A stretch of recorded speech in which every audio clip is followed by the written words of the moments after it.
I want to talk to you about some threats to your group, some things that I call group killers that if you don't address, they will take out your group. No matter how healthy and strong and vibrant your group is, you have to be on the lookout for these group killers. The first one is inconsistent attendance. If people are spotty in attendance, it will communicate that the group is not a priority. And this will catch on with everybody else. They will soon learn that, hey, coming to the group is completely optional. And if you don't address the topic of inconsistent attendance, before you know it, everybody will become inconsistent in their attendance, and then you won't have a group. The second thing to be on the lookout for is awkward personalities. Now, I'm not talking about like the normal awkward personalities, because we're all a little bit odd. In fact, there's an adage, if you can't identify the weird person in your group, it's because it's you. So we're not talking about just weird people. What we're talking about here is the awkward people that mess up the dynamic of a group. For instance, a dominator, someone who jumps into every conversation, that answers every question, that finishes everybody else's sentences. They always are quick with a word, and they talk loud, and they take over the conversation. You got to be on the lookout for that person. Or the opinionator, the person who always has a thought, an opinion, and typically they're a contrarian to go with being opinionators, and typically they're argumentative as well. And so these people have firm opinions that they loudly proclaim, and then they get in the face of other people in the group. And if you don't look out for the dominator or the opinionator, you will not have a group for long.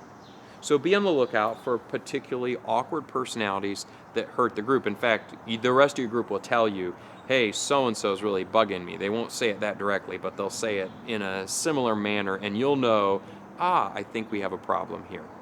Now, the answer is don't get rid of those people, don't kick them out of your group, but lovingly, pastorally talk to them and encourage them and challenge them to act correctly in your group and work as a group to help them behave in healthy manners. The other thing to look out for is fakeness. There's a real problem in church world. Most of us have grown up getting cleaned up and dressed up to go to church. And inadvertently, we got the idea that it's also time to fake it. It's also time to put on a smile, to hide our problems and our struggles. But that kind of fakeness has no place in a group. A group should be a place where people can be authentic and real and honest. And so if you sense that people in the group are being fake, model the way. Share your real, honest struggles and challenge everybody to do the same. Well, another group killer is just bad curriculum. A discussion guide or a video series that's really not helpful to your group, that bogs your group down, that your group doesn't really like.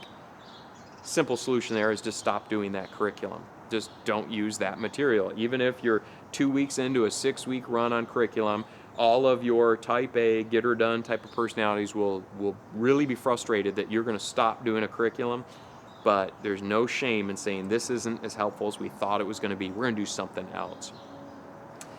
And then finally, a lot of good groups are taken out by holidays and summer break. And it's not really that the vacation takes them out, it's the lack of a plan. So as you enter Christmas vacation, as you enter summer vacation, have a plan. This is our last date to meet before the break, and this is the day we're going to meet again. And then you have some communications periodically throughout that break time, so everybody knows this is when we meet again. So those are some simple group killers. They're not real big threats, but as a leader, you need to face them.